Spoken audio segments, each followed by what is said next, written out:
Bonsoir. Cet été encore, la Côte d'Azur a fait le plein de touristes. Près d'un Français sur 5 est venu s'y prélasser. Un coin de paradis qui regorge pourtant de dangers. Préparez un tonfa. Pour assurer leur sécurité, gendarmes, pompiers et SAMU sont sous pression permanente. Là, apparemment, on part pour un blessé par arme à feu. Cette année encore, Enquête sous haute tension s'est immergée à leur côté pendant plus de 2 mois. Bagarres, cambriolages, accidents de la circulation ou noyades, les secours et les forces de l'ordre enchaînent les interventions et les interpellations, parfois musclées. Il est où? Voici le 3e épisode de notre série, un document TV Presse pour C8.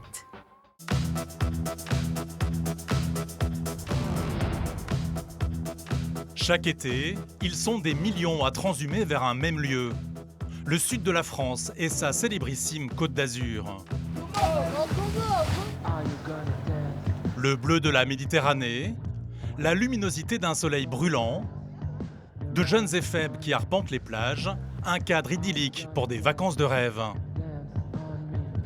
Ici l'été, l'emploi du temps des touristes est bien souvent le même pour tous, un quotidien bien chargé. La mer, les baignades, le soleil. Petite partie de pétanque. Et la fête, surtout la fête. La Côte d'Azur, c'est aussi un immense terrain de jeu. Bar de plage. Le but, c'est de créer justement une ambiance un peu à la tropézienne. Tout le monde va danser, va s'éclater. Parc aquatique. 24 heures sur 24, on peut profiter de chaque minute de ses vacances.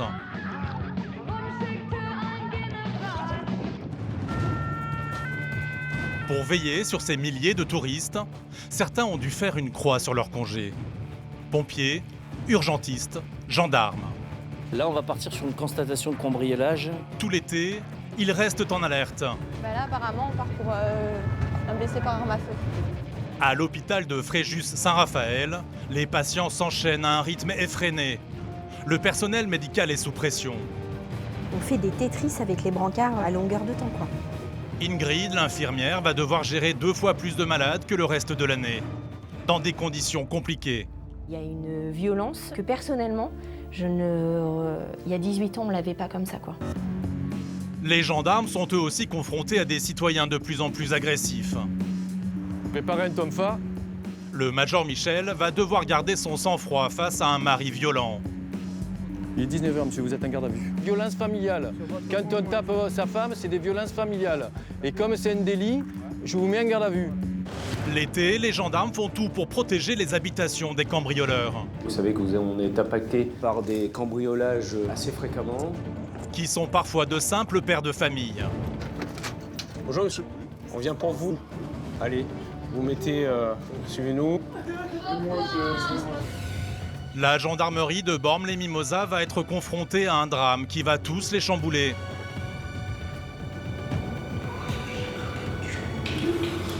La perte d'un jeune homme dans un accident de scooter.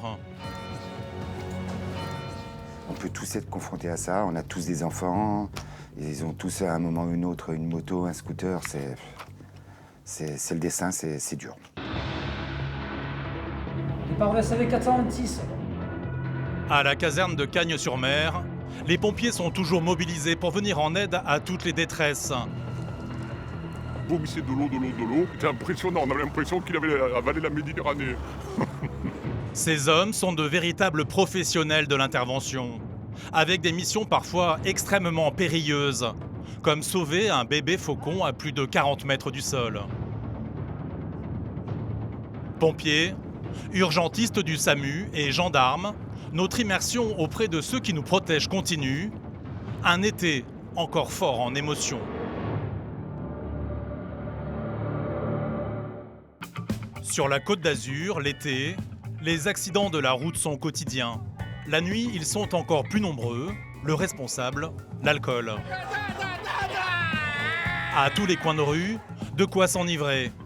Avec toutes les soirées organisées, que ce soit sur un bateau, sur la plage ou plus classiquement dans des bars.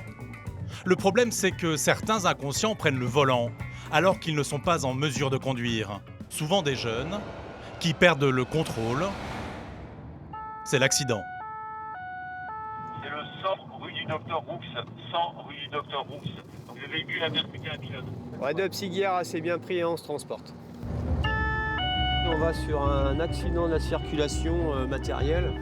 Le conducteur d'un véhicule aurait percuté donc un pylône. Sur place, c'est un peu la cacophonie.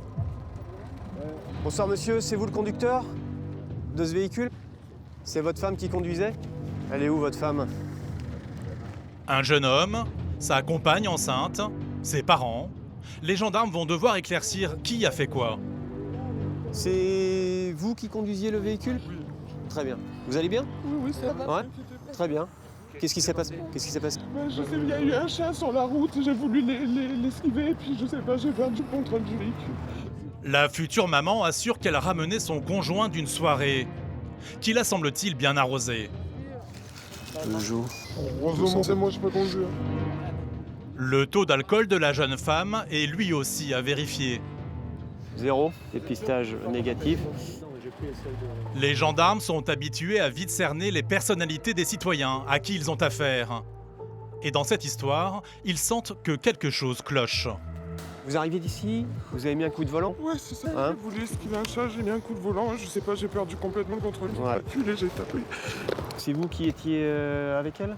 J'ai fait un futsal, j'ai été au Pradé, elle est venue me chercher, elle a vu un chien ou un chat et... Je reviens. C'est lui qui conduisait. C'est lui qui conduisait? Bah ouais, c'est le chauffeur qui me l'a dit. Retournement de situation. Un chauffeur routier, témoin de l'accident, assure que le présumé passager serait en fait le conducteur. Il me dit même que le gars qui conduisait, il avait un t-shirt bleu marqué dessus, ce qui est le cas dans son dos. D'accord. Bon là, on est confronté à un petit problème. Visiblement, ils essayent de dissimuler qui était le conducteur du véhicule. On va essayer de démêler le vrai du faux.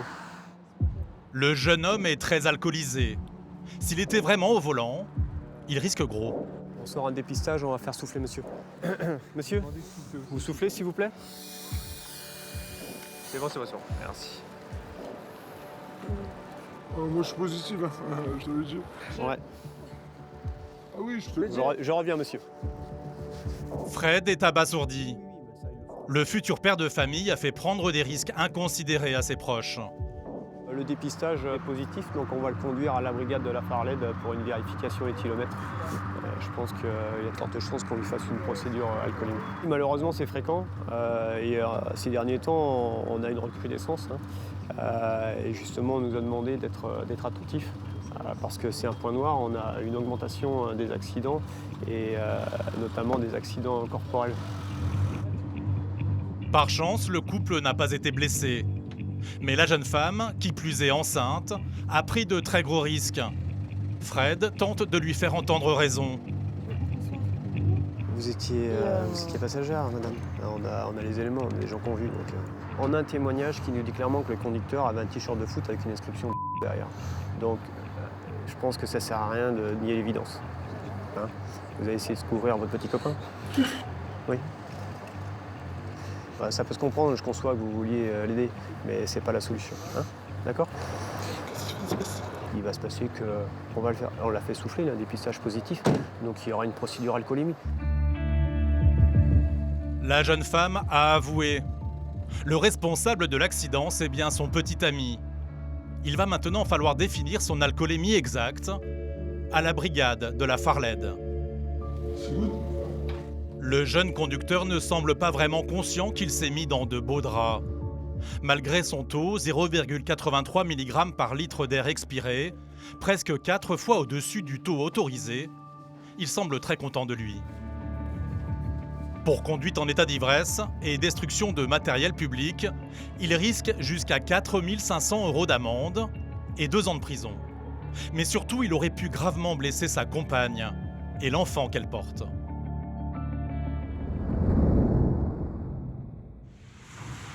Il n'y a pas que la beauté de la mer qui attire les touristes sur la Côte d'Azur.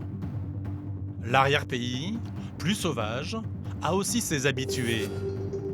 L'été, les petites routes de montagne sont prises d'assaut par les cyclistes, les motards, mais aussi les camions et les voitures. Le trafic est dense et les accidents quasi quotidiens.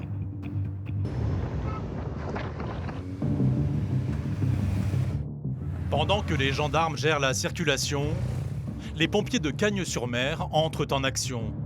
Dans cette voiture renversée, une passagère bloquée et blessée. Elle est consciente. Christophe est un spécialiste de la désincarcération. Il sait exactement comment s'y prendre. Ça commence toujours de la même façon. Éviter que la voiture s'enflamme avec la victime à l'intérieur. Donc avec la grande pince, là, ils font juste une ouverture de capot moteur, pour accéder à la batterie, pour couper les énergies. Pour éviter un feu, on supprime toute autre cause qui pourrait aggraver la situation.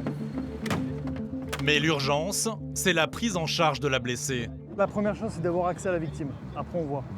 Voilà, le but, c'est qu'elle soit soulagée, qu'il y ait quelqu'un au contact, qu'on puisse travailler après dans des bonnes conditions. Un pompier va rester près d'elle pour lui parler, pendant qu'un autre s'occupe de caler la voiture. Car pour l'instant, elle n'est pas stable et pourrait se retourner à n'importe quel moment, ce qui compliquerait l'extraction de la victime.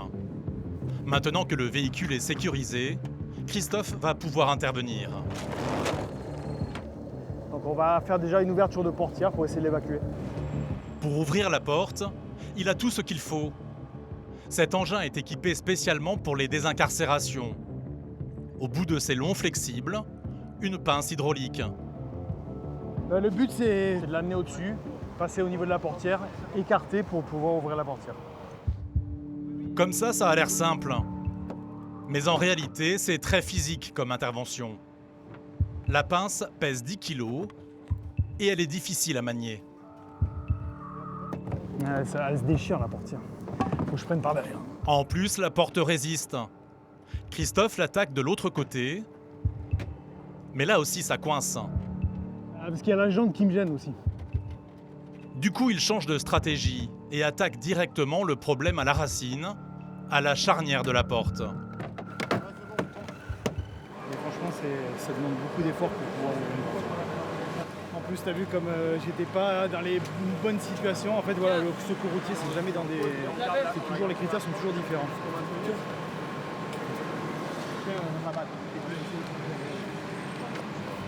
Un pompier peut enfin accéder à la blessée en passant par la porte qu'ils viennent d'ouvrir. Fais gaffe à la dame. En cas d'accident, le premier geste de secours est souvent le même, protéger la colonne vertébrale. Pour cela, les pompiers posent un collier cervical.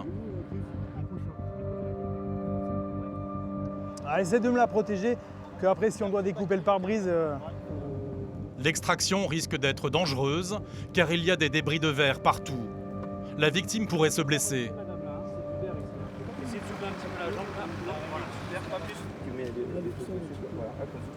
Voilà, ce qu'on fait pour l'instant, c'est qu'on protège un maximum les membres inférieurs parce qu'il y a du verre ici. Pendant que l'autre équipe essaye de sortir la personne et de faire une ouverture par l'arrière de la voiture. Le haillon, t'arrives à l'ouvrir ou pas? Ouais, nickel. Le haillon, c'est le coffre de la voiture. C'est par là que Christophe pense qu'il faut sortir la victime. Après, si on peut pas, on fera autrement, mais pour l'instant, dans la mesure du possible, c'est comme ça qu'on fait. Plus facile, mais plus risqué. Les gars, faites bien au siège, on doit avoir des airbags quelque part qui ne peuvent pas encore péter sur le côté peut-être, hein. Faites-y attention. L'opération est délicate, il faut retirer les sièges sans déclencher les airbags. Voilà, parfait. Impeccable. Impeccable. Allez, go. Il y a tout juste de quoi faire passer le plan dur. Attends, je vais appeler du monde là parce que ça marche en position. Il faut des pompiers à l'avant. Olive, tu leur files aussi un coup de main? Mais aussi à l'arrière. Attention pour lever, lever. Allez, envoie la plage. Fais gaffe aux jambes, Ça coince là. Allez, pose. Pour la libérer, les pompiers vont légèrement la pousser. C'est pas mal, c'est pas mal. Si l'accident est spectaculaire, la désincarcération compliquée, la victime, elle, s'en sort plutôt bien. Allez, on la met dans l'ambulance. Hein. quelques contusions et un poignet cassé. On va s'occuper de tout ça, les mamans. Elle a eu beaucoup de chance. Elle va bien. Elle a mal au poignet surtout et mal aux côtes. Elle va être évacuée vers l'hôpital le plus proche. Pour elle et son ami venu en renfort, cet accident va chambouler la suite de leur congé. Voilà, ce soir on devait aller au ciné, demain faire du vélo, et ben c'est rempli. Voilà. C'est comme ça, c'est la vie. Bon, il n'y a pas, apparemment, ça va, c'est pas grave quoi. Ce n'est pas la première victime sur cette route. Elle est très accidentogène et bien connue des gendarmes locaux, car elle a une particularité, ce rocher qui dépasse. Les gens soit ne calculent pas assez bien la vitesse en fonction de la largeur de la route et heurtent souvent les rochers. Il suffit de croiser un gros camion, un bus, les bus passent par ici, c'est toujours très délicat. La voiture sera récupérée par une dépanneuse. Dernier coup de balai pour enlever les débris de verre cassés. La route va bientôt pouvoir ouvrir à nouveau dans les deux sens. Pompiers, urgentistes, forces de l'ordre. Qu'est-ce que vous avez comme info, vous? L'été, ils sont des milliers à veiller sur nous dans le sud de la France. Et ce qui fait leur force, c'est le fait de travailler main dans la main, les uns avec les autres. Grâce à ce maillage professionnel, des vies sont sauvées. L'affaire que doit aujourd'hui gérer le major Michel reflète parfaitement ce travail d'équipe. Elle est à l'hôpital? C'est grave, d'accord, ok. Bon, mais écoute, d'accord, tu me sors la fiche d'intervention. Un pompier qui vient de terminer une intervention l'appelle pour lui signaler que la victime aurait été frappée par son mari.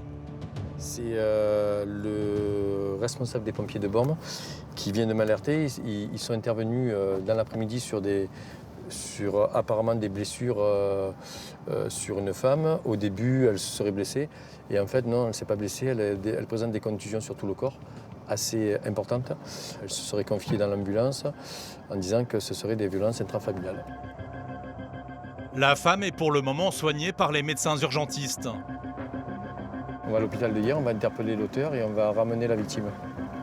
La première préoccupation du major, c'est de s'enquérir de l'état de santé de la victime. De la glace pour calmer le bleu. Tant que c'est gonflé, ça vous fera mal. Et le plus possible, vous gardez vos deux doigts tendus. Ok? Allez, bon. Elle peut sortir? Moi, de mon côté, je pense. D'accord, on attend le médecin, il va venir. Vous pouvez rester assise, hein. Bon, et après, vous venez avec moi. Un médecin l'a déjà examinée et rédigé un certificat prouvant la violence des coups. Oui. Fracture? Non, on torse. D'accord. Michel veut maintenant retrouver le suspect. Il est en bas, le gars? Mais il a disparu. Vous pouvez venir avec nous, vous nous montrez de loin? Allez. Allez. Ouais, c'est lui dans la voiture. Oh, les gars. Regardez, le mec dans la voiture.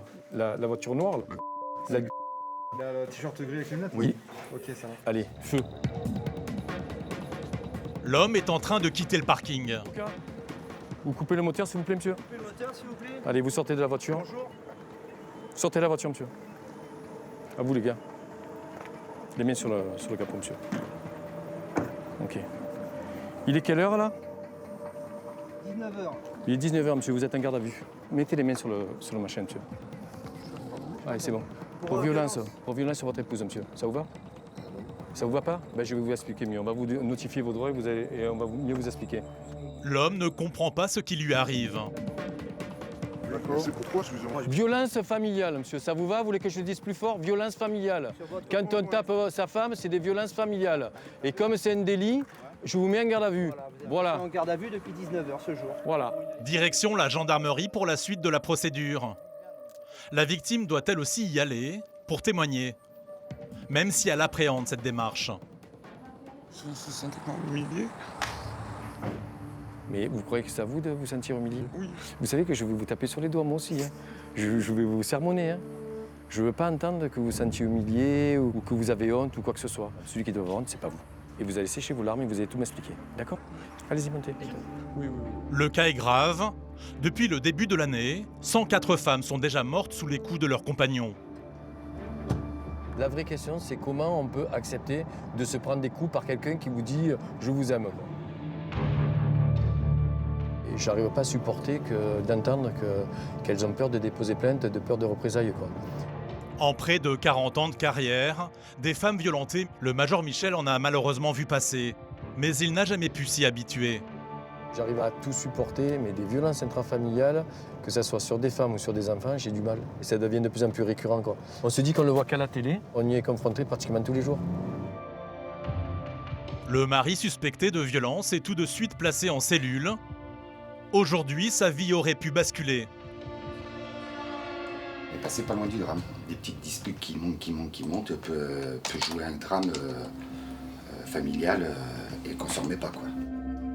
Par chance, la femme est toujours en vie. Devant le major Michel, elle raconte comment tout a basculé dans l'horreur, à peine sortie du lit. Au réveil, il m'a quand même reproché d'avoir refusé de faire l'amour avec lui la veille au soir. Il criait, je sais même plus ce qu'il criait, tellement il criait. Et je lui dis, tais-toi, calme-toi. Et il m'a dit, je me calme si je veux, t'as rien à dire, tu fermes ta gueule. Voilà, c'est ça. Et en fait, il me dit, mais t'as qu'à foutre le camp. Et il m'envoie la chaussure à la tête. Et je dis, mais t'es vraiment un c***. Et c'est vrai, je l'ai dit, j'ai dit, tu es vraiment un c***, quoi.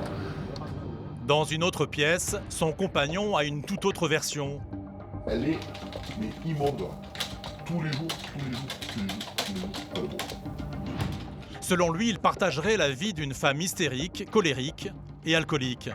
Et elle hurlait. Après, je me suis levé, j'ai dit, non, tu t'arrêtes, stop. J'ai dit, stop. Continuer à crier. Elle hurlait. Et je vais la tuer, tu vas me tuer, tu veux me tuer. Elle a que ce mot à la bouche. Pendant toutes les auditions, le couple ne raconte pas la même histoire. Il m'a chopé en poids, il m'a jeté sur les graviers. J'ai bouffé, je me rappelle avoir du gravier dans la bouche, quoi. Et non pas ça, une fois qu'il a fini de me jeter par le gravier, là il m'a chopé par... Il pouvait me choper par je sais pas par où. Je l'ai pas touché. Je ne l'ai absolument pas touché. Et il m'a foutu dans la salle de bain, il m'a jeté par terre, j'ai tapé la tête. Et après, je sais plus. Elle déclare, il m'a alors projeté dans la salle de bain. Projeté. Je l'ai ni poussé, ni projeté, ni envoyé, ni mis. Donc elle ment. Oh, tout à fait. La femme semble encore effrayée. Il disait, mais quel fusil quand même chez lui, je sais pas, moi, il prend la folie, tant. Je sais pas, j'ai des craintes, mais c'est vrai, j'ai des craintes énormes, quoi, on sait pas. D'accord. C'est quelqu'un de fou, quoi, d'impulsif. De son côté, David essaie d'en savoir plus sur les sentiments de l'homme. Quels sont vos sentiments envers... Je l'aimais très fort, très fort. Je l'aimais. Je l'aimais, oui, je l'aimais. Je l'aimais très fort. Je l'aimais, ça veut dire c'est le passé. Ah oui, depuis hier, ouais. Depuis hier? Ah, depuis hier, oui, c'est passé, monsieur. D'accord. Ah ouais, moi je vous regarde dans les yeux, je vous dis franchement. D'accord. Je baisse pas les yeux, depuis hier, c'est du passé. D'accord. Parce que il n'y aura pas de demain avec elle. D'accord. Il m'arrivera ce qui m'arrivera, il n'y aura pas de demain. C'est pas une menace que je vous l'ai fait. Oui, mais tout à fait. Monsieur, c'est la troisième fois. Je finis aux gendarmes, je finis en garde à vue, j'ai des ouvriers, j'ai une entreprise, et je suis là, assis avec vous. Mettez-vous là. Dans cette histoire, chacun campe sur ses positions. L'homme n'a rien fait, sa compagne l'accuse. C'est maintenant au procureur de prendre une décision. C'est compliqué. Finalement, la sanction tombe. Le procureur impose au couple une séparation. Il a décidé une composition pénale. Une composition pénale, c'est des injonctions qui vont être faites aux deux personnes, notamment la personne mise en cause, placée en garde à vue, de ne plus rentrer en contact avec la victime, de l'autoriser à récupérer ses affaires, enfin voilà, plusieurs injonctions, et surtout de suivre un stage de violence conjugale. On va lui expliquer un peu les règles de bonne conduite vers les femmes. Le mari repart libre. Sa femme, elle, quitte le domicile conjugal. Non sans rancœur. Qu'est-ce que ça fait de mettre toutes ces affaires comme ça dans une valise? Ça fait chier. Excusez-moi, c'est sur le président. C'est enregistré? Les violences conjugales sont un phénomène qui malheureusement ne faiblit pas. En moyenne, 300 procédures sont effectuées chaque jour dans les commissariats et gendarmeries de notre pays. À l'hôpital Émile Bonnet de Fréjus-Saint-Raphaël, les urgences débordent. Plus de 250 patients par jour à soigner. On ne sait plus où les mettre, il en arrive de partout. En hélicoptère, grâce à l'hélistation, en ambulance, avec les pompiers, ou par leurs propres moyens. Un jeune vient de récupérer au bord de la route un homme qui errait. Il est quasi inconscient, il ne peut pas le sortir de sa voiture. Alors, ce qui se passe, c'est qu'on reproche de côté les affaires. Ce monsieur-là, on est d'accord. C'est un pote à vous ou pas? Non, vous l'avez trouvé sur le bord de la route et je pouvais pas le laisser là. Ouais, très bien. Bien vu. Vous avez consommé de l'alcool aujourd'hui? Oui, beaucoup. Ok. Le patient a l'air mal en point. Pour Jason et ses collègues, c'est le début d'une énigme, car le nouveau venu est incapable d'expliquer ce qui lui est arrivé avant son admission. Qu'est-ce qu'il a ce monsieur? On sait pas. Apparemment, il aurait consommé beaucoup d'alcool.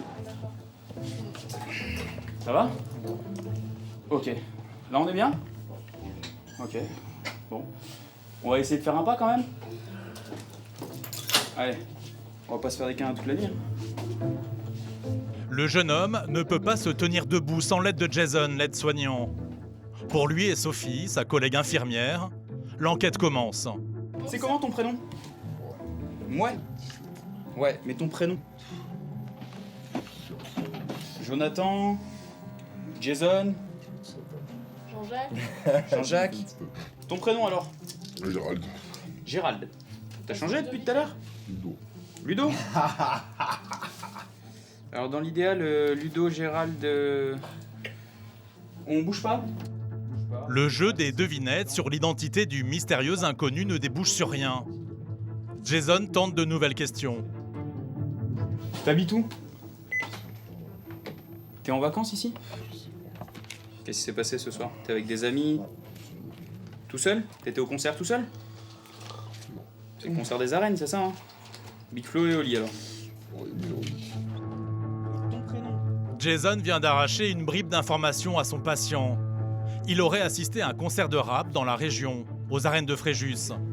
C'est peut-être là-bas qu'il aurait trop bu ou pris des stupéfiants, abandonnant des amis qui étaient avec lui. Jason veut vérifier cette hypothèse. Bah, c'est un jeune homme qui est arrivé sans identité, sans un papier sur lui, sans rien du tout. Et du coup, bah, c'est nécessaire quand même de prévenir la police parce que si jamais il y a quelqu'un qui le cherche, ils vont se retourner vers la police, normalement en premier lieu, ou vers les urgences. Donc au cas où, comme ça, un des premiers informés, au moins, tout le monde est au courant et ils n'ont pas à s'inquiéter, ils savent qu'il est là, quoi. Oui, excusez-moi de vous déranger, c'est les urgences de Fréjus. Alors, je vous appelle, je vous signale, on a un jeune homme qui est arrivé, t-shirt bleu, short bleu, à peu près 1m80. Si jamais il y a quelqu'un qui vous demande, vous savez que vous pouvez leur dire qu'il est aux urgences de Fréjus. Allez, merci. Retour à la case départ pour les urgentistes. Ils n'ont pas progressé d'un pouce ni sur l'identité du patient, ni sur les circonstances de son malaise. Alors pour avoir des résultats incontestables, Sophie, l'infirmière, va lui faire une prise de sang. Mais en l'examinant, nouvelle interrogation. Alors, monsieur, je vais vous poser une perfusion. Vous avez mal quand je vous touche le bras? Oui, le poignet? Ah. Vous êtes tombé? Oui, ou battu? Tombé? L'inconnu s'est-il bagarré ou est-il tombé tout seul? Impossible de le savoir, car le jeune homme est loin d'avoir retrouvé sa lucidité. Des personnes amnésiques, avec des trous de mémoire dus à l'alcool ou à la drogue. Aux urgences, c'est du déjà-vu. En consommation d'alcool. D'alcool, ça va c'est être toutes les toutes les semaines. nuits. Ouais, toutes les Toutes semaines. les nuits. Alcool, c'est toutes les semaines. Et de drogue, c'est un cas par mois. Pour l'instant, on va poser une perfusion. D'accord, on bouge pas. Allez, je pique. On bouge pas le bras. En attendant les résultats de l'analyse sanguine, les soignants restent persuadés que le patient est sous l'emprise de stupéfiants. Reste une inconnue, la nature et surtout la quantité de la drogue ingérée. C'est l'obsession du médecin, Manu, qui prend le relais. Bonjour. Monsieur, vous me voyez un petit peu là? Est-ce que vous avez pris quelque chose? Vous avez pris des drogues? Rien du tout? Vous avez pris de la MDMA? Non. Non? De la cocaïne? Non. Non? D'ecstasy? Non. Rien du tout, aucun cachet. Vous avez consommé un peu d'alcool? Ouais. Est-ce qu'il y a quelqu'un qui vous a donné un verre? Alcoolique. De quoi? Alcoolique? L'homme prétend qu'il aurait été drogué à son insu lors du concert. Vérité ou mensonge? Cela n'intéresse pas le docteur. C'est pas grave hein, si t'en as pris. Hein. Et dans ses poches, t'as rien trouvé. Hein. Manu a besoin de connaître quel produit il a pris pour le soigner. On sait absolument pas ce qu'il a pris. Alors, dans les drogues de synthèse actuelles, il y a les grands classiques et il y a toutes les nouveautés chinoises, notamment Internet, qui sont très complexes. C'est même des expériences nouvelles à chaque fois parce que justement, on connaît même pas les effets secondaires. Comme le patient n'est pas coopératif, le médecin lui lance un ultimatum. On peut mettre une petite sonde? Pourquoi? Ouais, alors à ce moment-là, il faut me dire exactement ce que tu as pris comme produit. Finalement, le patient préfère dire la vérité.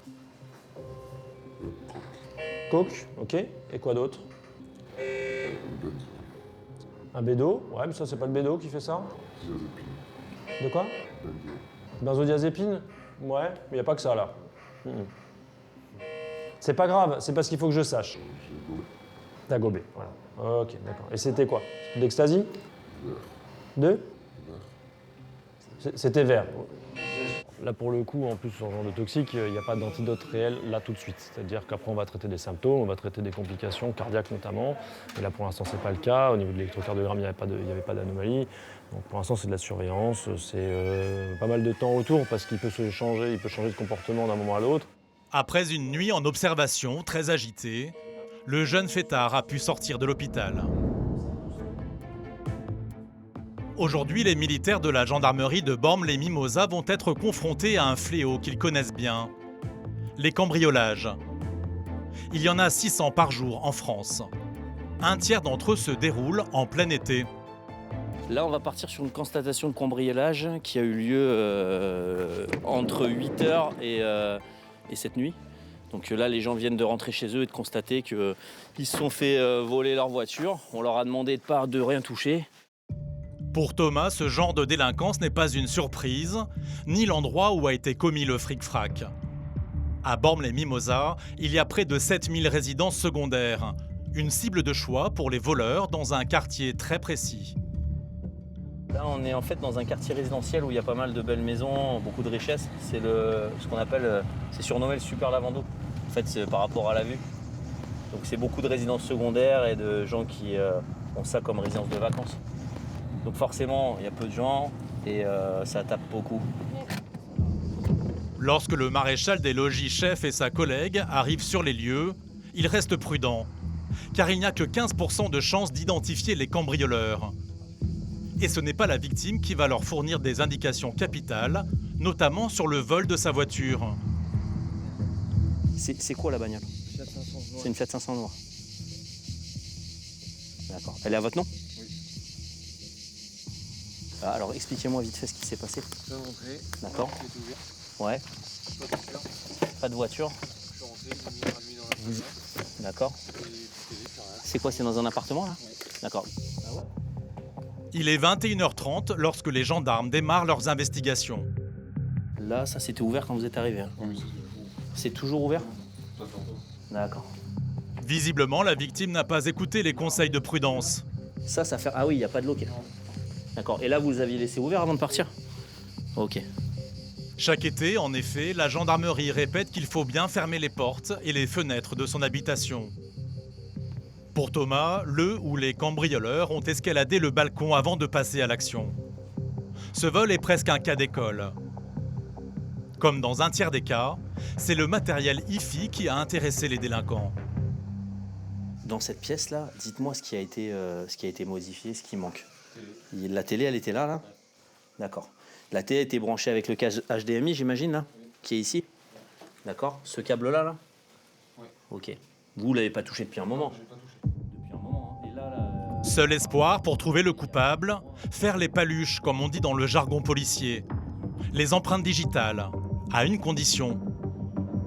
En fait, là, ce qu'on essaie de trouver, c'est des surfaces qui peuvent retenir soit des empreintes, soit des surfaces rugueuses qui peuvent retenir de l'ADN. Rien à l'intérieur de la maison. En revanche, sur la terrasse... Donc là, on peut voir une trace palmaire, ça correspond à une paume. Alors on ne sait pas si elle est exploitable, on l'enverra ensuite en fait, au service de police technique et puis ils pourront nous dire si c'est analysable. Et si les empreintes digitales ne parlent pas, restent les prélèvements des empreintes génétiques. Donc là, en fait, je vais faire ce qu'on appelle un ADN. Et pour cela, pas question de laisser sur place d'éventuels postillons de la part de l'enquêteur qui risquent de fausser les analyses. Est-ce que tu as un masque dans le truc?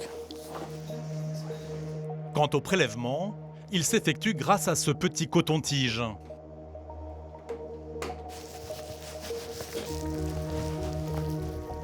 Comme le voleur a dû sans doute manipuler la prise télé avant de voler, les gendarmes espèrent qu'il a laissé une trace. Donc tout ce qui est donc, ADN de contact, ADN laissé en fait sur une surface. Et sur les couvillons, en fait, ça permet de pouvoir prélever tout ce qui est susceptible de nous permettre de l'identifier, si l'auteur est connu, bien sûr. Thomas ne se berce pas d'illusions. Alors, pour identifier le coupable, reste à se focaliser sur la voiture volée et la vidéosurveillance. Comme il y a un véhicule volé, ça peut être intéressant à retrouver, parce qu'on est sur une commune où il y a pas mal de caméras. Donc on va réquisitionner en fait, les services de mairie, de police et tout ça, pour essayer de voir si, avec la plaque d'immatriculation du véhicule volé, sur le créneau horaire, on peut retrouver cette voiture. Si jamais il a pris une direction ou une autre, au moins, si on a une visu, on pourra peut-être avoir la tête de l'auteur. Voilà, ça fait plusieurs pistes à exploiter.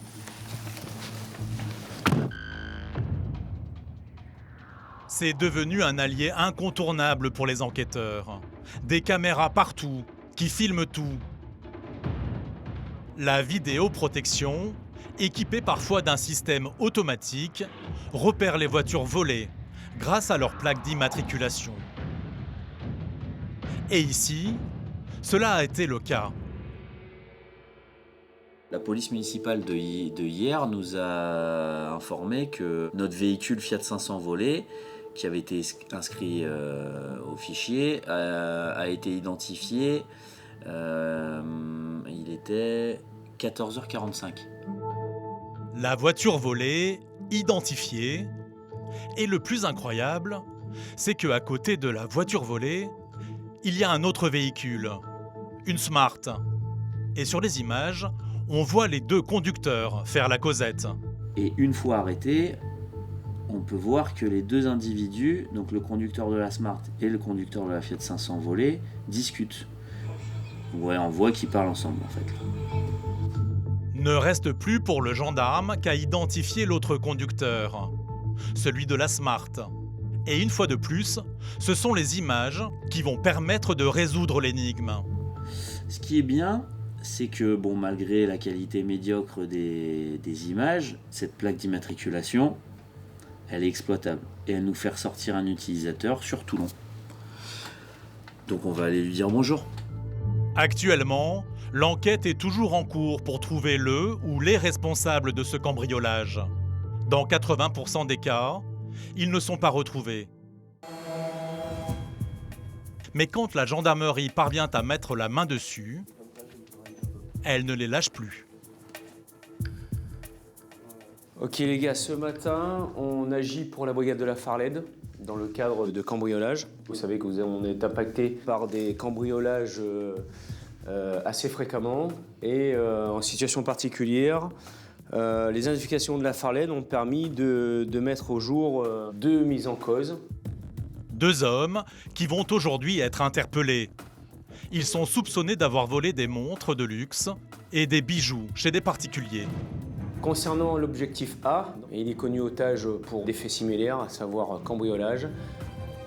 Même si les cibles de ce matin ne sont pas de dangereux délinquants, le PSIG reste tout de même sur ses gardes. Alors le gros risque pour l'équipe, c'est la rébellion de l'individu. Voilà, et la fuite. Sur le premier objectif, ça ne risque rien. En revanche, sur le deuxième objectif, il y a une tentative de fuite. La première cible habite dans un immeuble. Il n'y a que 2 entrées possibles. La principale et par les garages au sous-sol. C'est la gendarmerie, madame, ouvrez.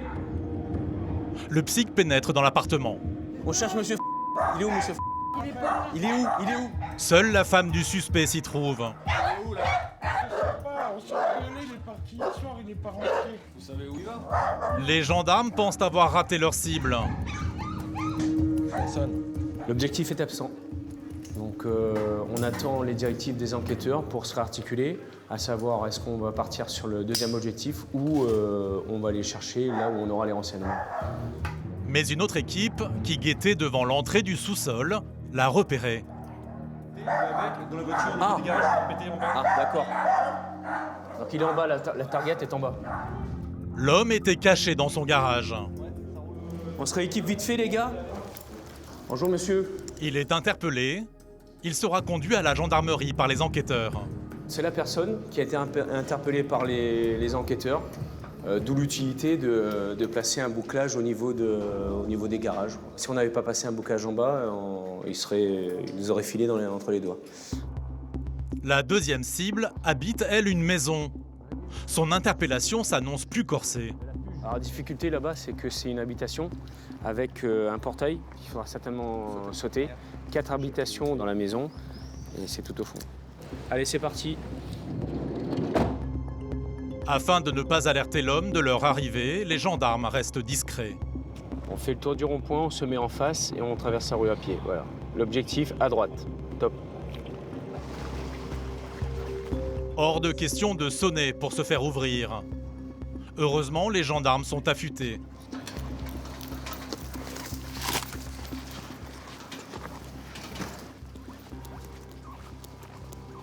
Bonjour madame, c'est la gendarmerie.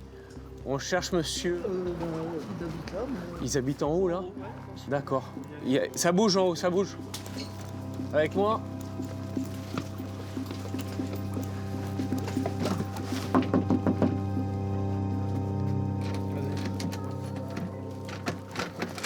Bonjour monsieur Marc. On vient pour vous. Allez, vous mettez... suivez-nous. Allez-y. Allez-y, allez-y, allez-y. Ne vous inquiétez pas. Le suspect est un père de famille. Ce débarquement d'uniforme choque sa femme et ses 2 petites filles. Qu'est-ce qui s'est passé? Je sais pas, il veut lui dire voilà, il a pas fait de vol. Voilà, vol avec effraction et en réunion. Sa femme ne semble pas au courant des agissements présumés de son mari, qui nie lui aussi toute implication dans des cambriolages. Mais pourquoi il va en prison? Non, il a regardé à vue, madame. J'ai rien fait. Ça se passe pas, j'ai rien fait. Interpeller un suspect au petit matin à son domicile, c'est toujours très délicat pour les gendarmes.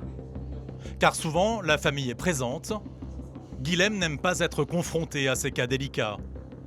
Là, la difficulté, c'est qu'on intervient devant les enfants.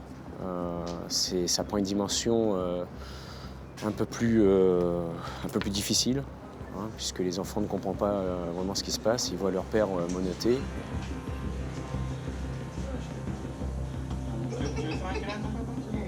Ça ne nous fait pas plaisir, hein, moi-même étant père de famille, mais malheureusement, on est obligé d'interpeller la personne, même devant ses enfants. Après, on prend toutes les mesures, on écarte les enfants, on les met à part et puis on essaye de les rassurer, mais malgré tout, les enfants sont quand même choqués. Le père de famille va maintenant être conduit en cellule avant de passer devant un juge. Mais pour avoir volé des bijoux et montres de luxe en réunion, avec effraction, il risque gros. On sait déjà ce qu'il en court pour ce genre de délit? La prison ferme. Après, ce sont les magistrats qui décident. Les 2 hommes interpellés sont toujours incarcérés, en attente de leur jugement. Ils sont aujourd'hui encore présumés innocents. On s'apprête à passer une drôle de matinée à la brigade de Bormes-les-Mimosas. Car ce matin, dans le courrier, un colis un peu particulier. La Poste a préféré leur transférer Oui. Et Major, oui. vous pouvez nous apporter une lettre? À l'intérieur, certainement, un contenu non autorisé. Un colis suspect. Odeur suspecte. Quelle belle odeur. Qu'est-ce que ça sent? Ça sent pas l'herbe de Provence. Ça m'étonnerait que ce soit Ducrot qui l'ait ramassé. Je pense que ça sent le cannabis. Enfin, je pense. Quand je dis je pense, je suis sûr. Une information qu'il va falloir vérifier en ouvrant ce colis suspect. C'est destiné à une résidente de Bormes-les-Mimosas, on va l'appeler. Elle va s'expliquer sur la provenance et sur le fait qu'elle use apparemment des produits stupéfiants. La femme qui devait recevoir cette lettre a été convoquée. Elle ne sait pas encore pour quelle raison. Asseyez-vous, bonjour madame. Est-ce que vous savez pourquoi vous êtes là? D'accord. On a reçu un courrier qui vous est destiné. Le colis est encore scellé. Les gendarmes attendaient que sa destinataire soit présente pour vérifier le contenu. Je vais vous demander d'ouvrir ce courrier, s'il vous plaît, madame. Oui. Devant moi.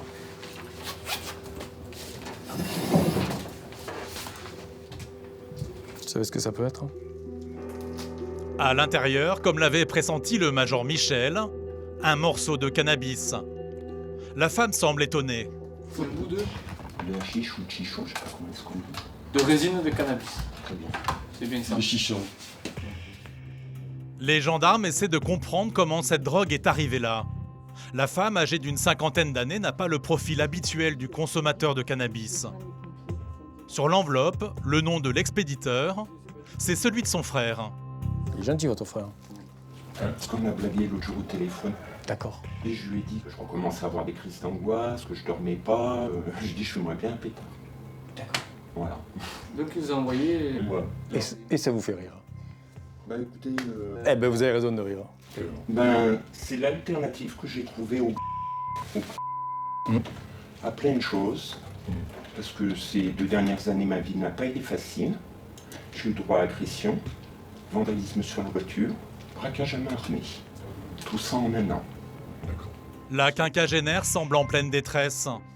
Pour surmonter son quotidien, fumer des joints lui a semblé la meilleure solution. Et vous pensez réellement, madame, que ça va vous aider? Changer de médecin, madame. C'est quoi? Changer de médecin. Ça, jusqu'à preuve du contraire, c'est interdit, madame.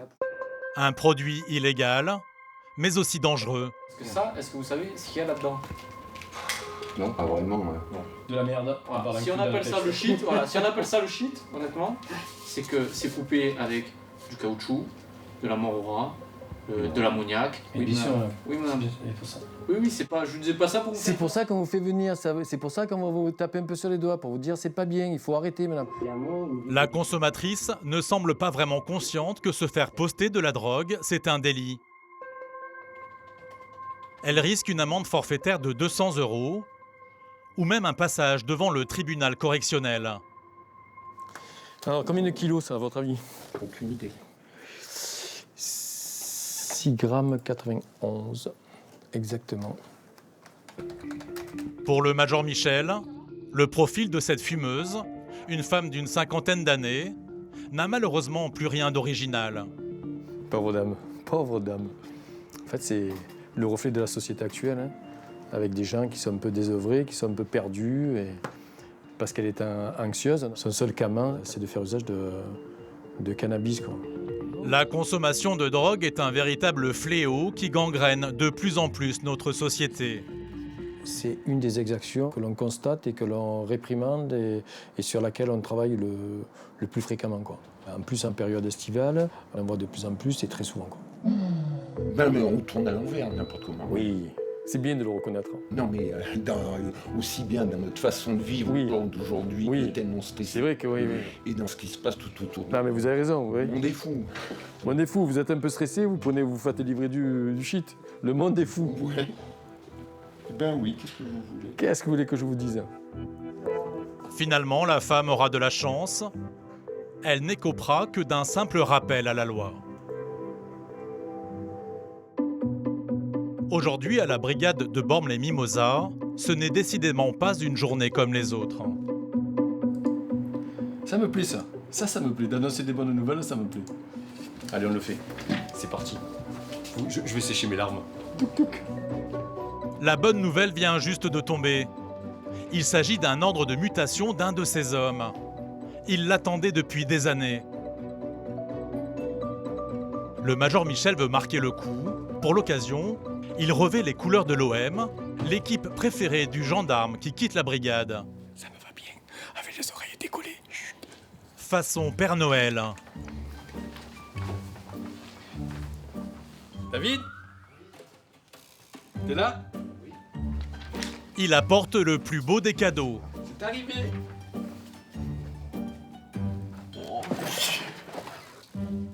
Ah, je suis content. Je suis content. Ah, mon poteau. Il me vient là, hop, les frissons. Ah, moi aussi j'ai les frissons là. Qu'est-ce que c'est?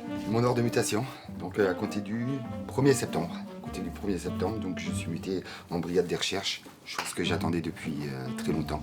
Donc je suis super heureux. Une bonne nouvelle que la brigade va savourer, car dans quelques jours, un événement tragique va bouleverser l'ensemble de la gendarmerie. Avec la grande échelle, les pompiers ne peuvent pas intervenir au-dessus de 30 mètres de hauteur. Alors pour atteindre les sommets, le haut des montagnes qui entourent la caserne de Cagnes-sur-Mer, en cas d'urgence, il y a une équipe spécialisée.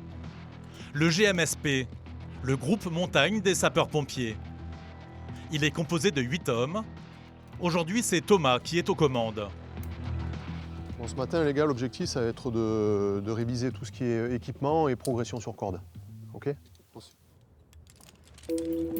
L'entraînement du jour va avoir lieu au bout de ce chemin. D'ici, il y a une vue imprenable sur l'arrière-pays et la mer. C'est pour nous super intéressant d'aller porter secours dans des endroits un peu différents des milieux urbains. Allez, c'est bon, maintenant vous pouvez descendre.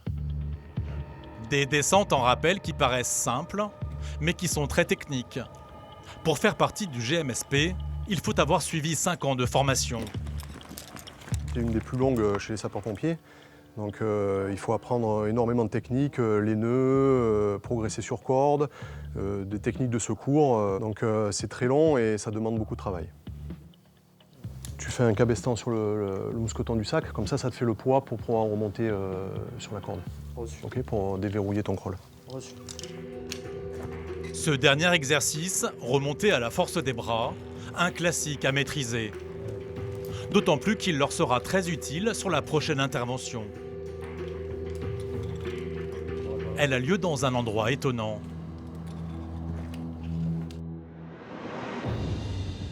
Un stade de foot, l'Alliance Riviera. C'est ici que joue le club de l'OGC Nice.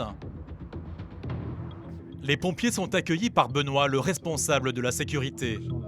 C'est lui qui les a appelés à l'aide pour cette mission de haute voltige. On a retrouvé donc un bébé oiseau identifié comme un faucon dans une tribune. On a découvert qu'il y avait des nids de faucons dans le stade. C'est pour ça que votre présence est aujourd'hui ici requise pour aller essayer de remettre Osillon auprès de ses parents. Le bébé faucon a été mis à l'abri dans ce carton.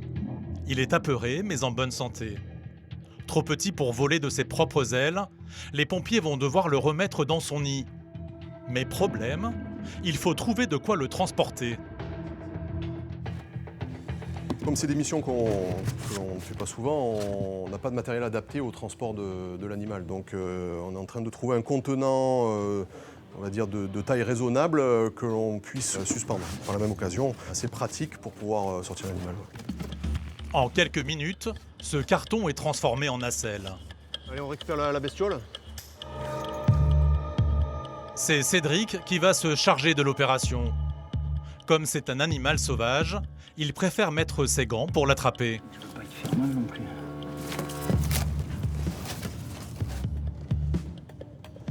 Si le faucon est maintenant en sécurité, ce n'est pas encore le cas des pompiers.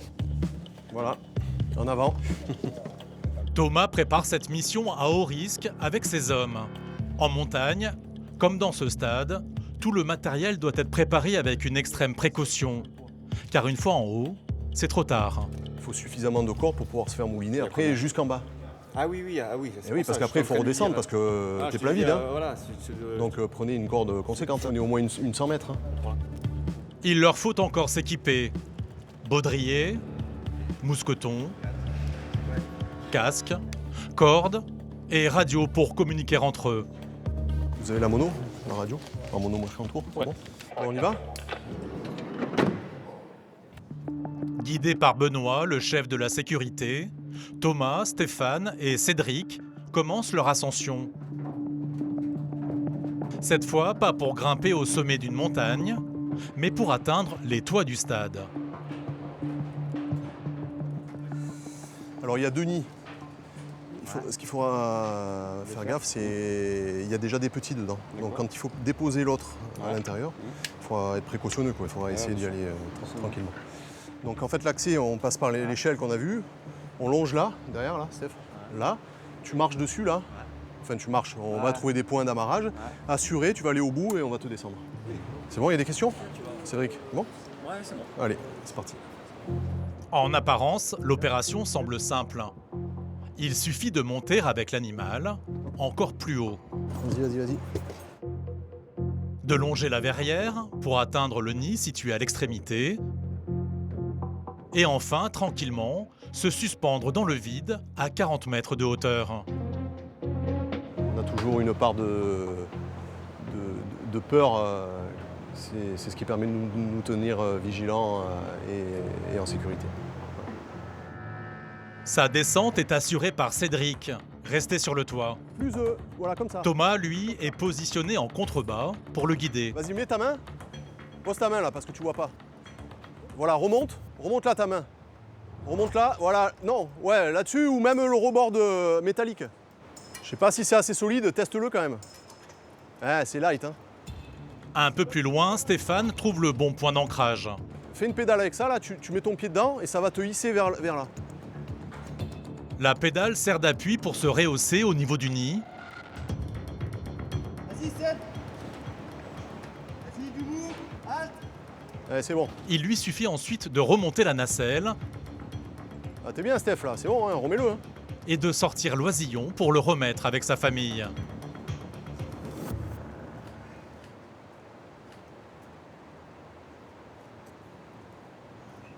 Impec. Lâche-le, hein, c'est bon, il est bien là. Voilà. Stéphane pense que le plus dur est passé. Mais l'intervention se complique. Il est coincé à 40 mètres de hauteur. Il est bloqué. Il n'arrive pas à décrocher son mousqueton. Ouais, mais t'as pas beaucoup de mou, hein. Il faut que tu donnes du mou, Steph, sinon tu n'y arriveras pas. Pour donner du mou, Stéphane, à la force de ses bras, tente de se hisser au-dessus du mousqueton pour le retirer. Toujours tendu sur la corde. Voilà, Steph, t'es impeccable là. Voilà. En suivant les conseils de Thomas, Stéphane parvient à se libérer. Ouais, c'est bon, t'es pris. Ok, laisse-toi aller, Steph. Allez. Ok, descends. Pour Stéphane, c'est le meilleur moment, celui de la descente. Dans un stade de foot, c'est une première. Alors, il immortalise le moment en prenant un selfie. Non, il fait des petits selfies. Eh oui. C'est la jeunesse d'aujourd'hui. Après, c'est vrai que c'est pas tous les jours, hein. On fait pas ces missions tous les jours, donc du coup, il faut garder un peu quelques souvenirs. Ma foi, bien sympathique. Il s'en est bien tiré. C'était marrant de venir là et de voir le stade autrement qu'en bas dans les tribunes. Cédric est supporter de l'OGC Nice. Aujourd'hui, avec ses frères d'armes, il a écrit une nouvelle page du club. Ce faucon vient d'être baptisé par Benoît, le chef de la sécurité. Un nom en référence à l'aigle, emblème de l'OGC Nice. En histoire, méfie, ça veut dire méfie-toi. Nous, on essaie d'appeler un petit diminutif avec le nom Mayfew, à ce petit faucon qu'on espère qu'il trouvera sa place ici dans son enceinte. Vu qu'il a une fin heureuse, ouais, absolument. Et pourvu aussi qu'il porte chance cette saison à l'équipe de foot de Nice. Dans les piscines des belles villas de la Côte d'Azur ou dans la mer, avec la canicule, Les nageurs en herbe ou ceux qui barbotent au bord de l'eau cherchent tous à se rafraîchir. Mais qui dit baignade dit risque de noyade. Cet été, il y en a eu quasiment une par jour sur la Côte d'Azur. Aujourd'hui, encore, c'est le cas. Départ SAV 426. 426 au départ. Ludovic et Nicolas vont devoir porter secours à un homme d'une 60aine d'années. Sa vie est en danger. Problème, le lieu où se trouve la victime n'est pas précisé.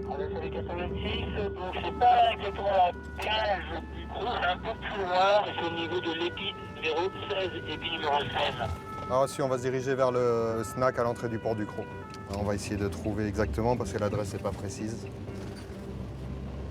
On voit à peu près où c'est, on va voir. Et pour compliquer le tout, c'est l'heure des embouteillages. Pas la bonne heure, comme on dit, c'est aux alentours de 5 et 6 heures. Et là, il commence à y avoir de la circulation. Donc c'est bien quand on a une adresse précise. À défaut, les pompiers vont devoir se débrouiller. Je pense que c'est là. Ce n'est pas là, mais un peu plus loin. On va tenter un peu après. On va rentrer par la barrière du port. Voilà. Leur intuition était la bonne. Un policier municipal les attend pour les guider vers la victime. Bonjour. Vous allez là sur le parking et il sera un peu plus loin. L'homme a été sorti de l'eau in extremis. Bonjour. Alors racontez-moi. J'ai vu le malaise. J'ai seulement Ouais. vu monsieur, visiblement il aurait fait un malaise et il aurait vu la salle sous l'inverse. Il vous parle ou pas? Il est anglais. Oui. Ah, il est américain. Hello. Oui. Il parle. Il est conscient. How are you? Il a vomi ou pas? Il a vomi. Ouais. D'accord. Les pompiers prennent les constantes du patient. Elles ne sont pas bonnes. On lui a mis de l'oxygène parce qu'apparemment il a une saturation en oxygène qui est un peu faible. Il reprend un peu des couleurs, donc on va voir. Les pompiers pensent qu'il a fait un malaise dans l'eau à cause de la chaleur. Ils questionnent sa femme. He was long time at the sun before go to water. Non. Oui, un peu. Mais c'était les vagues. Et il est tombé. Il a avalé beaucoup d'eau. Ok. Avant qu'il le relève, ce sont ces gentlemen qui l'ont aidé. Ok. Les gentlemen dont parle la femme de la victime, ce sont les sauveteurs en mer. Quand on est arrivé, le monsieur à quatre pattes, là, il sortait de l'eau en vomissant et en crachant. Voilà, donc de suite, il y avait un gamin qui est ici qui a appelé les pompiers, bon réflexe. Nous, on a vu qu'il ne perdait pas connaissance, qu'il n'était pas bien, il vomissait de l'eau. C'était impressionnant, on avait l'impression qu'il avait avalé la Méditerranée. Va falloir aller à l'hôpital quand même. Hein.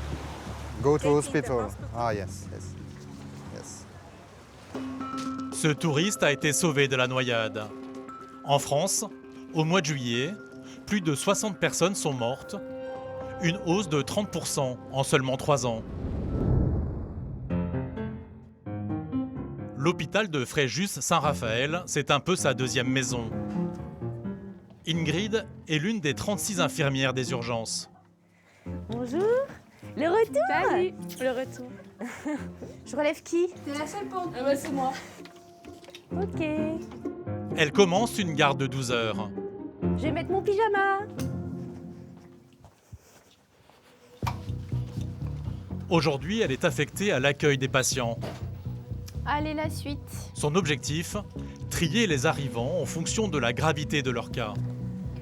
Madame. Un balai incessant. Monsieur. À vous.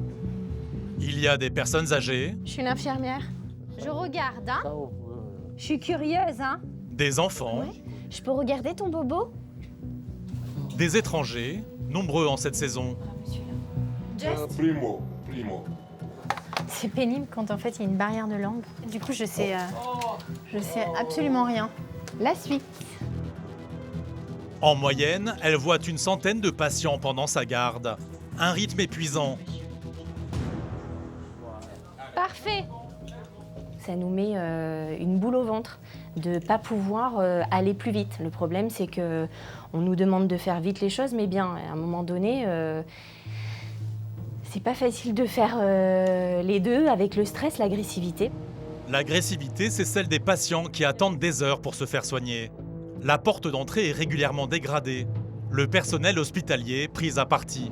Il y a une violence que personnellement, il y a 18 ans, on ne l'avait pas comme ça, quoi. Là, avec les années passant, on voit de plus en plus la violence, l'agressivité des gens. Et ça peut s'entendre que des infirmières ne souhaitent pas être face à cette violence, agressivité. Ingrid a tenu pendant 18 ans, mais dans quelques mois, elle va quitter le service des urgences. Elle ne supporte plus les conditions de travail et de trouver des patients en permanence, en transit, au milieu des couloirs. Bon appétit! Comme beaucoup de ses collègues, elle aussi est en grève. En 18 ans, je les ai vus, hein, les locaux, ils ont bougé, on a cassé des murs, on a monté des cloisons. Mais en final, on fait des Tetris avec les brancards à longueur de temps, quoi. Et les gens, ils sont serrés comme des sardines, il n'y a pas d'intimité, quoi. Hein. Une gréviste souriante et prête à tout donner quand la vie d'un patient est en jeu. Avec Thibault, le médecin, et Didier, le conducteur, ils partent sur un accident de la circulation. Là, on part sur un monsieur qui a fait un accident de moto, a priori contre une voiture. Il n'y a qu'une victime, a priori. On ne sait pas encore quelle vitesse, s'il avait un casque ou quoi. C'est la surprise quand on arrive sur place. En revanche, aucune surprise sur l'endroit où a lieu l'accident. On va régulièrement sur ces routes-là, et puis d'autant plus période estivale, il y a quand même pas mal d'accidents de moto. Il y a plus de monde, plus de roues, donc plus d'accidents aussi. Hein. La collision entre le scooter et la voiture a été violente. Ah oui, quand même. Le véhicule, il a bien pris.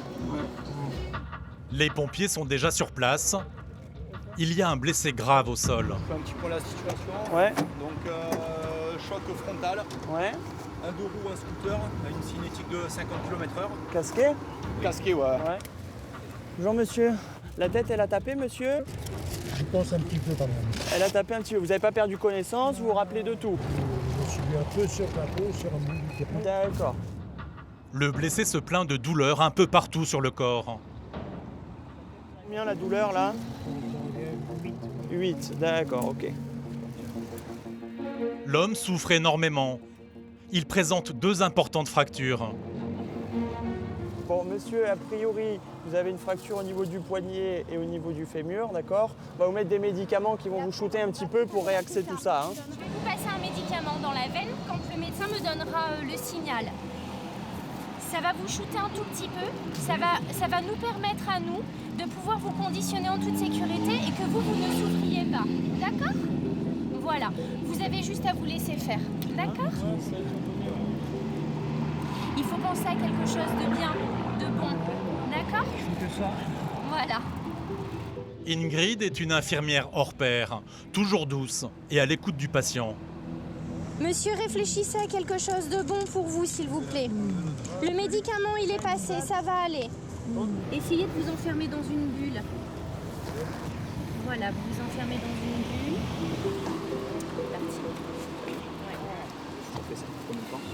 L'homme endormi.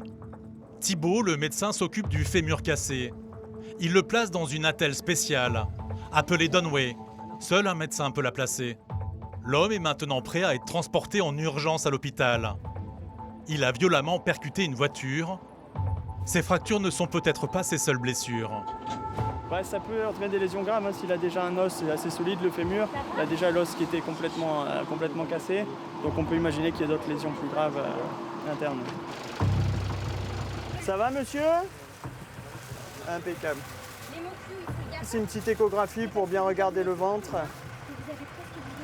On vérifie qu'il n'y ait pas d'épanchement quoi, sur le... En général, quand il y a du sang, il vient se mettre ici, là, entre le rein et le foie. Donc là, on s'aperçoit qu'il n'y a rien, c'est rassurant. Tu es au courant qu'il y a un hélico qui vient? Non. Ah, il n'est pas au courant, le médecin. Il y a Dragon 06 qui arrive. C'est sympa. C'est direction Pasteur. Eh bien, parfait. À cette heure, les routes sont souvent embouteillées par les vacanciers rentrant de la plage. Grâce à l'hélicoptère, l'ambulance n'a que quelques centaines de mètres à parcourir. Ça va? Constante, normal. Ça va? Ah oui. Vous vous rappelez de votre accident? Je sortais de l'allée où il y avait beaucoup de temps. Là. D'accord. J'ai vu cette voiture blanche là, je dis bah, il va s'arrêter. Je dis il va quand même pas passer. Et il me semble que j'ai commencé à appuyer sur les freins. Et à ce moment-là, la voiture, je l'ai vu, j'ai tapé sur le capot peut-être. Jusqu'au dernier moment, Ingrid va rester aux côtés du patient. Elle sait que souvent, ils ont besoin de soutien et de réconfort. Bon, je vous dis au revoir. Bon courage, monsieur. Merci à tous. Bon courage. Vous étiez formidables. Hein? Au Allez, revoir. monsieur. Vous avez votre téléphone, vos lunettes, c'est entre vos jambes. D'accord? Merci. Venir au secours des blessés, les aider, les soutenir dans des situations difficiles et avec des conditions de travail de plus en plus dures, si les urgentistes tiennent aujourd'hui, c'est grâce à une cohésion sans faille. Bien loin du soleil de la Côte d'Azur, la Lozère, plus bucolique et plus pluvieuse aussi. On retrouve les médecins, les infirmières et les aides-soignants de l'hôpital de Fréjus-Saint-Raphaël. Bon, on est là pour gagner, hein. On n'est pas là pour figurer dans le milieu du classement. Hein. Allez, on est chaud, les gars. Lâchez rien. Ils sont venus disputer un raid où s'affrontent 40 SAMU de France. Au programme, 50 km à vélo. Course de sacs de patates. Là, c'est l'épreuve la plus compliquée. C'est maintenant. Épreuve où les médecins se transforment en brancardiers pour le plus grand plaisir des infirmières, comme Sarah. Parcours du combattant. Et pour survivre à ce raid, mieux vaut aimer se traîner dans la boue. J'en ai plein le cul. Ingrid ne peut s'en prendre qu'à elle-même. Ce raid, c'est son idée. C'est moi, mais je suis contente parce qu'ils m'en veulent pas trop pour le moment. Et donc ça va. Ça va? On est au bout de notre vie. On continue, on lâche pas. C'était énorme. On a pété une chaîne, on a fait 5 km de rab. Franchement. Mais on est à 20 secondes du record du parcours du combattant. Et ça, c'est pas peu fier. Hein. T'as bien fait de venir, quoi. Franchement, grave. Ah, c'est le kiff. On est une famille. Tout ce qu'on peut vivre de compliqué dans le boulot, on vit des choses exceptionnelles en dehors du boulot aussi. Donc on est vraiment une famille. L'hôpital de Fréjus-Saint-Raphaël a fini 7e de la compétition. Et pour Fréjus! Qu'on soit urgentiste, pompier ou gendarme, l'été, il faut avoir le cœur bien accroché. À Bormes-les-Mimosas, malgré le chant joyeux des cigales, ce n'est pas une journée comme les autres. Le major se prépare pour une cérémonie particulière. Il suffit de regarder la couleur de sa cravate. Mettre la tenue de cérémonie, ça représente quelque chose. En règle générale, on la revêt pour des événements de commémoration ou de joie, de fête. L'été dans le sud, normalement, c'est la période des mariages, de la joie, du bonheur. Mais aujourd'hui, c'est tout le contraire. Il a eu la crèche, le petit. La petite, dont le major parle, a été gardée par sa femme. Elle a 24 ans maintenant. Il y a 6 jours, son frère, âgé de 19 ans, est mort. Merci pour tout ce que vous faites. Ouais, je sais. Merci. Ouais, c'est bon, on va passer là. Ouais, c'est ça. Adieu. Oui, c'est bon. Je suis là. Oui, je vais juste caler quelque chose. Le gendarme connaît aussi ses parents. Merci. Merci. On peut aller. Ça va aller. On n'est pas loin. On est avec nous. Merci. Merci beaucoup. Je vous en prie, avec plaisir. Si le major a tenu à être présent pour les obsèques, c'est bien sûr pour rendre hommage à l'enfant du village. Mais aussi parce que le jour du drame, c'était un des premiers sur les lieux. Ébranlé par la tragédie, Le major Michel veut comprendre pourquoi et comment un jeune homme de 19 ans a perdu la vie un été sur une route de Provence. Après le chagrin, les militaires endeuillés vont devoir donc faire toutes les investigations pour approcher la vérité. C'était dans la nuit du 19 au 20 juillet dernier. Le major Michel est appelé en urgence. Il est minuit passé. Il filme avec son téléphone portable. À son arrivée, il y a 2 scooters au sol, complètement explosés. Et un peu plus loin, une voiture avec l'aile avant défoncée. Bilan, un conducteur de scooter légèrement blessé. L'autre est mort. Une enquête pour homicide involontaire est ouverte. C'est au major Michel de faire toute la lumière sur cette triste affaire.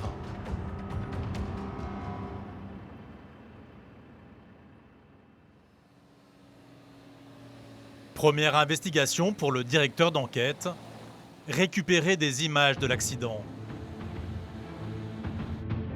Logiquement, il se rend donc à la police municipale de Bormes-les-Mimosas. C'est ici que se trouve le centre de télésurveillance. 60 caméras filment en continu les lieux stratégiques de la ville.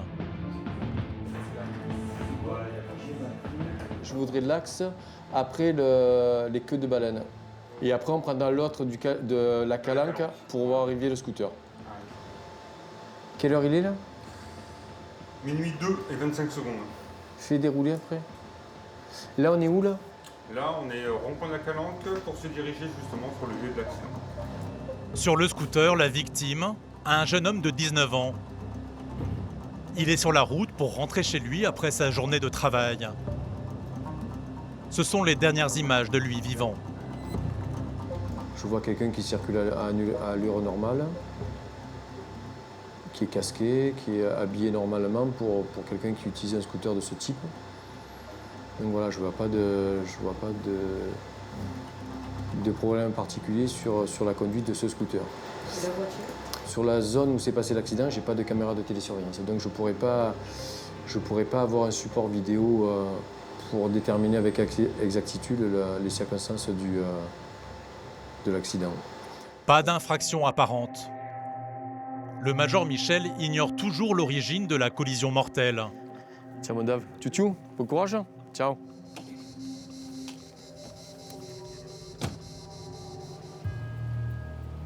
Mais tout va s'accélérer à son retour à la brigade. Pendant que le major reçoit et réconforte la famille effondrée du défunt. Allez, vous mettez assis à la chaise face au bureau. David, son collègue, auditionne le conducteur du véhicule. Les enquêteurs attendent beaucoup de cet interrogatoire, car le jeune homme va peut-être dévoiler certains détails inconnus. Donc monsieur, nous sommes le 21 juillet depuis les 13h30. Je vais procéder à votre audition, donc en présence de maître... Totalement traumatisé, le jeune conducteur tremblant a du mal à trouver ses mots. Maintenant, expliquez-nous comment cet accident est survenu. Juste après le rond-point, du coup, j'accélère pour mettre la limitation, enfin la vitesse de 50 km/h. D'accord. Il y a un véhicule devant moi qui roule un peu moins vite que moi, mais je pourrais pas vous dire exactement sa vitesse. Du coup, j'ai mis mon clignotant et je me suis déculé. Le jeune homme chuchote. David l'aide dans sa confession. Pour vous doubler, donc, parce que vous pensez quoi? Que la rue était c'était une double voie, mais à sens unique. Le conducteur reconnaît son erreur. Il a doublé alors que c'était interdit. Mais il ignore la raison de cet écart de conduite. Pourquoi alors doublez-vous le véhicule blanc? C'est la question que je me pose. Si je me mets à votre place, vous vous déportez. Vous arrivez vers le véhicule pour le dépasser, vous constatez qu'il y a une courbe où vous ne voyez pas la fin de celle-ci. Qu'est-ce que vous vous dites dans votre tête? J'ai eu le temps de rien faire, puisqu'il y a le scooter qui est arrivé juste en face.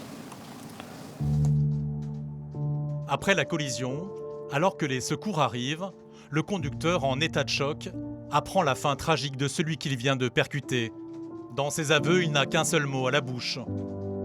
Désolé d'être mis sur la voie de gauche. Je suis désolé pour la famille. Selon vous, est-ce que la famille a envie de vous voir?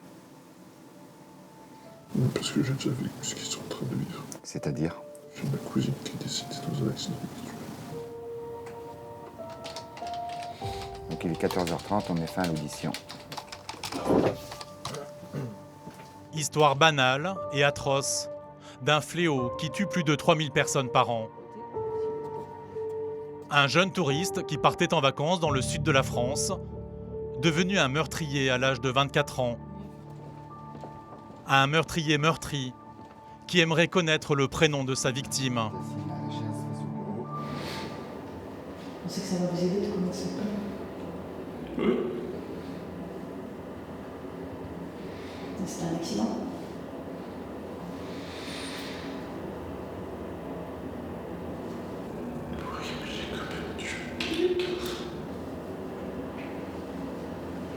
Des larmes et des sanglots qui bouleversent David. C'est bon, allez, vous allez en cellule. Un gendarme confronté encore une fois aux ravages de la délinquance routière au quotidien. Ces dossiers-là, c'est pas évident à gérer. Et c'est dur pour tout le monde parce que c'est le drame.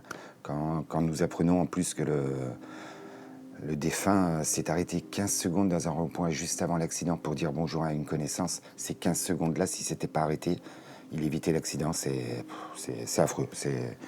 On peut tous être confrontés à ça, on a tous des enfants, ils ont tous à un moment ou une autre une moto, un scooter, c'est le destin, c'est dur. C'est dur, moi je vous dis, c'est très dur. Malgré l'émotion, le gendarme sait que le jeune homme encourt 3 ans de prison et 45 000 € d'amende.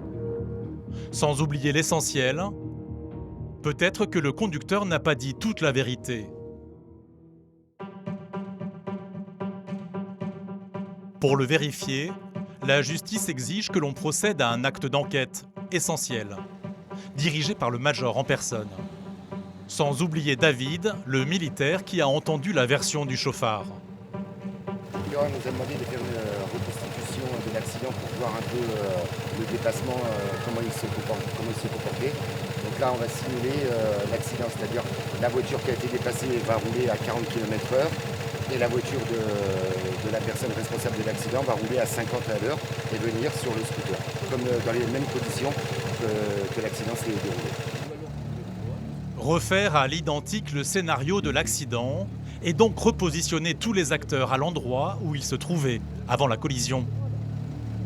Non mais le mec il tape l'avant droit, donc il circule à peu près ici le mec. D'accord. Voilà. Bon moi je vais me mettre là, je vais rouler, et toi tu vas rouler en sens inverse, et on va se croiser. Et tu me diras si tu vois au dernier moment ou pas. On va essayer. Dans ce scénario qui veut coller au plus près la vérité, c'est David sur un scooter qui jouera la victime. Et le major Michel qui endossera le costume de l'automobiliste, le responsable du drame.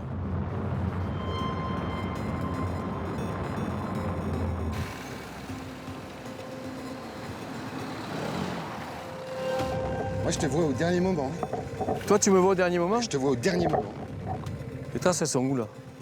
On a passé les traces là ou pas? Mais le major n'est pas convaincu, car l'impact n'a pas eu lieu comme le soir de l'accident. David, attends. Si le point de choc il est là, le corps il peut pas être là. Le corps il va comme ça. Je percute, je sors, je tombe. D'accord? Donc le point de choc il est avant le corps. On est d'accord? Donc il est là. Il est là. Donc moi je suis parti trop tôt. Eh oui, c'est là, il faut arriver là. On a 50 mètres d'avance là. D'accord? Donc toi il faut que tu arrives en fait, que quand on va faire la simulation, tu t'arrêtes là. On refait. Nouvelle tentative de la part des enquêteurs. Mais une fois de plus, la conclusion reste la même.